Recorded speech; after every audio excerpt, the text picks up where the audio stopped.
வணக்கம் மாணவர்களே, 9ஆம் வகுப்பு அறிவியல் பாடத்தில் அணு அமைப்பு பற்றி காண்போம்.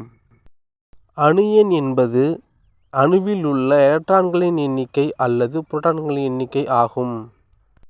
நிறை எண் என்பது புரோட்டான்களின் எண்ணிக்கை பிளஸ் நியூட்ரான்களின் எண்ணிக்கை ஆகும்.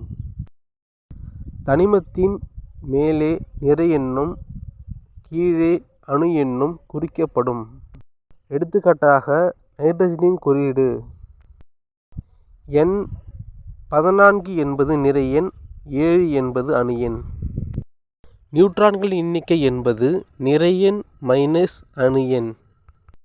பொட்டாசியம் தனிமத்தின் எலக்ட்ரான்களின் எண்ணிக்கை 19, நியூட்ரான்களின் எண்ணிக்கை 20 எனில் நிறை எண்ணின் மதிப்பு என்ன?